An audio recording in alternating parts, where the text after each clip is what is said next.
Para poder comprender las funciones trigonométricas, primero vamos a analizar una circunferencia trigonométrica. Como podemos ver en la figura 1 y 2, las circunferencias trigonométricas son circunferencias que tienen como centro el origen de coordenadas y poseen un radio de 1. Dentro de estas circunferencias hay semirrectas, que la van cortando y formando distintos ángulos a lo largo de los cuadrantes. Como vemos en la figura 3, los cuadrantes son 4. El primer cuadrante empieza en 0 y va hasta los 90 grados, o un medio de pi. El segundo cuadrante va hasta los 180 grados, o un pi. El tercer cuadrante va hasta los 270 grados, o 3 medios de pi. Y el cuarto cuadrante, por último, va hasta los 360 grados, o 2 pi, dando un giro completo. Mirando la figura 4, vemos que el ángulo alfa se puede analizar utilizando las tres razones trigonométricas: seno, coseno y tangente. Como ya se había visto anteriormente, el seno es el cateto opuesto sobre la hipotenusa, el coseno el adyacente sobre la hipotenusa y la tangente el opuesto sobre la adyacente. Siguiendo la figura 4, podemos ver que seno es igual a I1, coseno es igual a x1 y tangente es igual a I1 sobre x1. Para comprobar esto, podemos ver el ejemplo del seno. Como dijimos recién, es igual al cateto opuesto sobre la hipotenusa, pero la hipotenusa es la semirrecta del corte de la circunferencia, en este caso la semirrecta OP. Esta siempre tiene un valor de 1, porque es el radio, y como se encuentra en el denominador, este 1 no se escribe. Entonces podemos decir que el seno es igual a I1, porque es la recta que se encuentra opuesta al ángulo alfa sobre la semirrecta OP, la hipotenusa, y como dijimos anteriormente, el denominador 1 directamente se elimina. Lo mismo pasa con el coseno. Como este es igual al cateto adyacente sobre la hipotenusa, podríamos decir que es igual a x, o sea, la recta adyacente al ángulo alfa sobre la semirrecta OP de valor 1, por lo que quedaría como resultado que el coseno es igual a x1.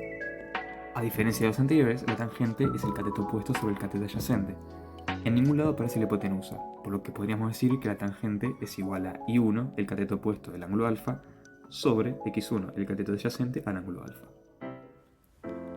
Para averiguar el signo de las funciones trigonométricas se debe tener en cuenta dos cosas: el cuadrante en el que se encuentra el ángulo y el signo del eje X o del eje Y. En el primer cuadrante se puede observar que el ángulo alfa se encuentra sobre el lado positivo del eje X y el lado positivo del eje Y. Entonces, teniendo en cuenta que seno es igual a Y y coseno es igual a X, se podría decir que tanto el seno como el coseno en el primer cuadrante van a ser positivos, ya que tanto Y como X son positivos. A su vez, como la tangente es igual a Y sobre X, se deben multiplicar los signos de estas, y como ambas son positivas, la tangente también va a terminar siendo positiva. En el segundo cuadrante se puede observar que el ángulo alfa sigue estando del lado positivo de la Y, pero ahora se encuentra en el lado negativo de la X. Por esto se puede decir que el seno sigue siendo positivo, pero el coseno ahora es negativo. También se modifica la tangente, ya que si se multiplica el positivo de la Y por el negativo de la X, nos terminaría dando negativo. En el tercer cuadrante se puede observar que ahora el ángulo alfa pasó al lado negativo del eje Y se sigue manteniendo en el lado negativo del eje X, por lo que el seno ahora pasa a ser negativo, el coseno sigue siendo negativo, y como X e Y son negativos, estos se multiplican entre sí y la tangente nos va a terminar dando positiva. Por último, en el cuarto cuadrante se puede observar que el ángulo alfa sigue estando en el lado negativo del eje Y, pero finalmente vuelve a estar en el lado positivo del eje X, dando una vuelta completa a la circunferencia. Por esto, el seno sigue siendo negativo, pero el coseno vuelve a ser positivo.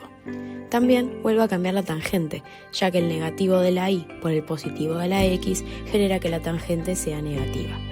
Para resumir todo esto, tenemos el siguiente cuadro que lo muestra perfectamente. Se podría concluir que el seno es positivo en los dos primeros cuadrantes y negativo en los dos últimos. El coseno es positivo en el primer y último cuadrante y negativo en el segundo y tercer cuadrante. Y por último, la tangente es positiva en el primer y tercer cuadrante y negativa en el segundo y cuarto cuadrante. Una manera más simple de descubrir la positividad y negatividad de la tangente es multiplicar los signos del seno y del coseno entre sí en cada cuadrante.